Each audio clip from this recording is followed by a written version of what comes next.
আসসালামু আলাইকুম।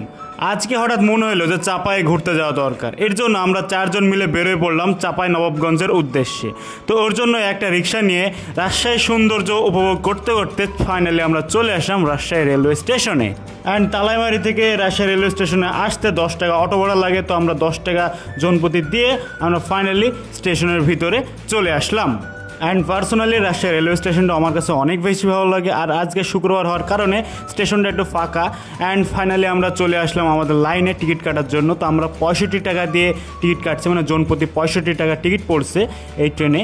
তো আমরা এখন স্টেশনে দাঁড়ায় আছি যে আমাদের ট্রেন কখন আসবে এবং আমরা কখন আমরা ট্রেনে উঠবো। তো ওর জন্য একটা পাউরুটি নিয়ে নিলাম খাওয়ার জন্য, কারণ সকালবেলায় তেমন খাওয়া হয়েছিল না।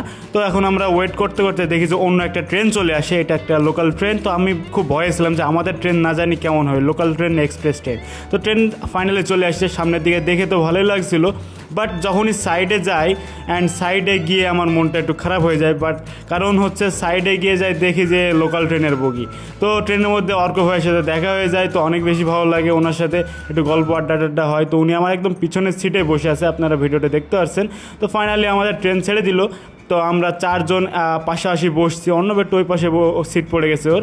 তো আমরা এখানে চারজন অনেক মজা করছিলাম ট্রেনের মধ্যে, কিন্তু ট্রেনের মধ্যে অনেক বেশি গরম ছিল, যার কারণে আমি ট্রেনের বাইরে মুখ হাত বের করে একটু ভিডিও শট নিলাম, প্লাস একটু বাতাসও খেলাম। তো এটা একটু রিস্কি, যদিও আমি একটু সাবধানতার সাথে এটা করছি। তো তারপরে আমরা একটা স্টেশনে এসে দাঁড়াইলাম। তো এখানে একটা মাটির বাসা দেখলাম, অনেকদিন পর এরকম একটা মাটির ঘর দেখলাম। তো এখানে আমার পেছনে অর্ক ভাইয়া ভিডিও করছিলেন। তো যাই হোক, এই স্টেশনে দাঁড়ায় ট্রেন কিছুক্ষণ, মানে এটাই ছিল ফার্স্ট স্টেশন, মানে রাজশাহী থেকে ছাড়ার পরে এখানে দাঁড়ায় কিছুক্ষণ যাত্রী উঠানোর পরে আবার ট্রেনটা ছেড়ে দিল। দেন আমরা আবারও আমাদের জার্নিটা স্টার্ট করলাম। তারপর আমি বেরোয় পড়লাম যে লোকাল ট্রেনের বগি কেমন হয়। তো এটা হচ্ছে শোভন চেয়ার, অ্যান্ড সামনে আরেকটা বগি, এটা হচ্ছে শোভন। তো আমরা শোভনে উঠি নাই, শোভনের ভাড়া 55 টাকা এবং শোভন চেয়ারের ভাড়া হচ্ছে 65 টাকা। তো 10 টাকার জন্য এটাতে না উঠে আমরা শোভন চেয়ারে গেছি। তো ওটাতেও মানে খুব বেশি ভালো বলবো না। তো ফাইনালি আমরা চলে আসলাম চাপাই নবাবগঞ্জ, অ্যান্ড এটা হচ্ছে চাপাই নবাবগঞ্জের স্টেশন। অ্যান্ড এখানে অর্ক ভাইয়ের সাথে আরেকটু কথা বলে বিদায় নিয়ে নিলাম।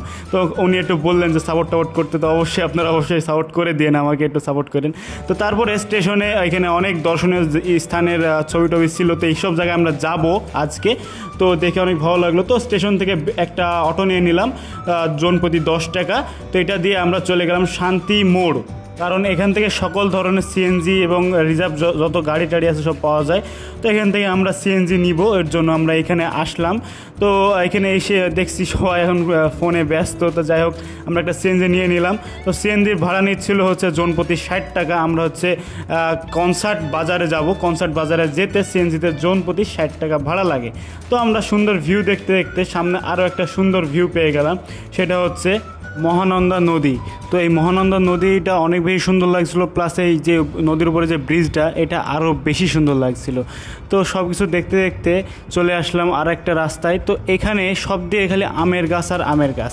স্বাভাবিক, চাঁপাইনবাবগঞ্জ আমের জন্য বিখ্যাত, যার কারণে চারিদিকে শুধু আমেরই গাছ। তো দুপুর হয়ে গেছিলো, আমাদের সকলের ক্ষুধা লাগছিল। তো আমরা চলে আসলাম একটা হোটেলে, অ্যান্ড অর্ণব এবং মুন্না কাচ্চি অর্ডার দিয়েছিল, আর আমি তেহেরি, আর জাহিদ ভাই খেয়েছিলেন সাদা ভাত আর গরুর মাংস। তো যাই হোক, খাওয়া দাওয়া শেষে আমরা এবার কনসার্ট বাজারে ঘোরাঘুরি শুরু করলাম। অ্যান্ড এই বাজারে ভাই আপনি যেদিকে তাকাবেন সেই দিকে শুধু আমের সমাহার। তো এইদিকে আমার চোখে একটা কাঁঠাল পড়ে গেছিলো, এখানে অনেকগুলো কাঁঠাল ছিল, যেহেতু কাঁঠাল এখানে দেখা যাচ্ছিল না, খুব কম, মানে নাই, শুধুমাত্র আম আর আম আম আম, মানে আম ব্যতীত এখানে আর কোনো কিচ্ছুই নাই।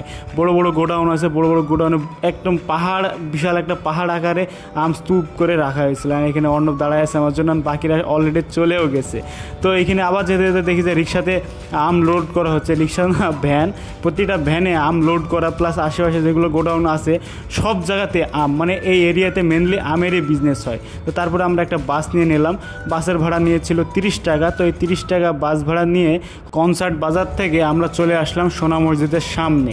এখন বিষয় হচ্ছে এই মসজিদের নাম সোনা মসজিদ কেন রাখা হয়েছে।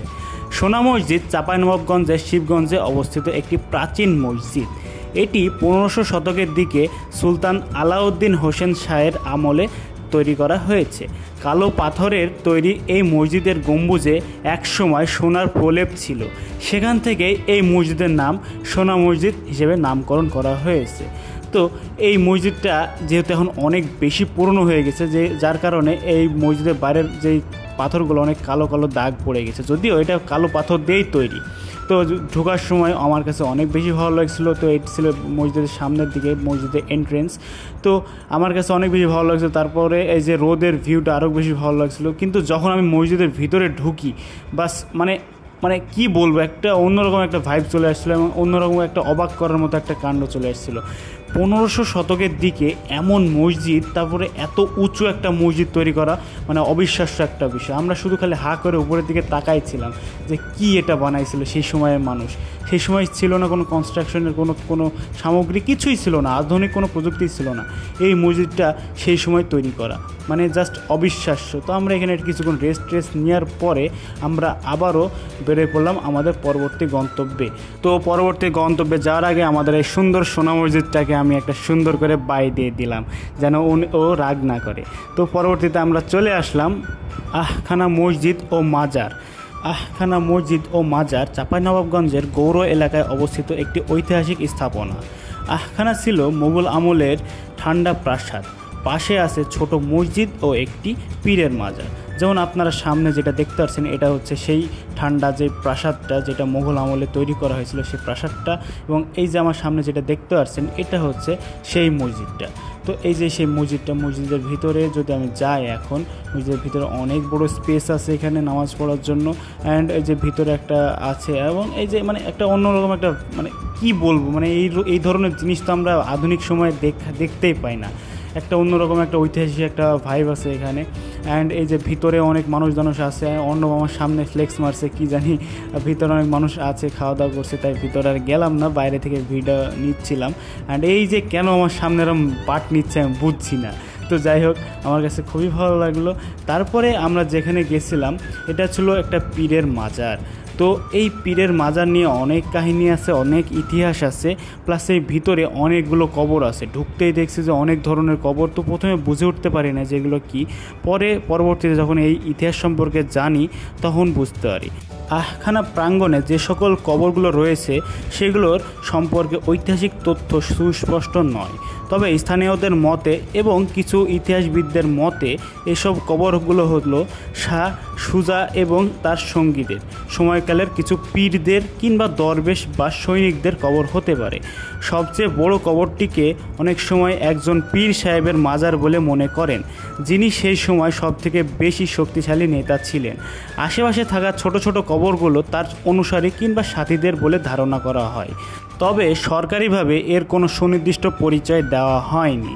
তো সবই তো হইলো, কিন্তু আমার সেই টিম মেম্বাররা কই, তারা আমাকে ফেলে কই গেল, আমি তো এখন তাদের খুঁজে পাচ্ছি না।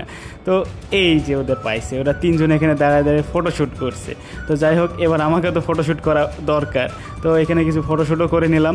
তো তারপরে যে পরিমাণ গরম পড়ছিল ভাই রে ভাই, এই গরমে টিকতেই পারছিলাম না। চাপায় প্রচুর গরম, যার কারণে আমরা 4 জন মিলে 4টা স্পিড খেয়ে নিলাম। তো স্পিড খাওয়ার পরে আমরা আবারও একটা অটো নিয়ে নিলাম। তো সেই অটো নিয়ে আমরা এখন কই যাব, সেই অটো নিয়ে আবারও আমরা সেই কনসার্ট বাজারে যাব। তো কনসার্ট বাজারে এসে আমরা এখন কি করছি, আম কিনছি। তো আমের রাজ্যে এসে আমি যদি না খাই তাহলে কি হয়, ওই জন্য আমরা আবার আম কিনে নিলাম।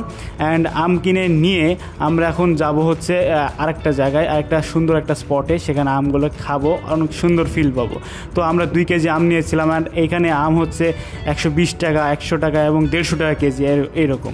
তো আমরা কনসার্ট বাজার থেকে আবারও একটা চেঞ্জ নিয়ে নিলাম, 60 টাকা ভাড়া নিল। তো 60 টাকা ভাড়া দিয়ে আমরা আবারও চলে আসলাম সে মহানন্দা নদীর তীরে। তো মহানন্দা নদীর তীরে এসে আমরা আরেকটা প্ল্যান চলে আসলো আমাদের মধ্যে। এখন আমরা কি করব, নদীর মাঝে যাব, নদীর মাঝে গিয়ে আমরা আম খাবো। তো এখানে গিয়ে আমি আর কিছু কথা বলছি না, আপনারা একটু ভয়েসগুলো শুনেন আমাদের।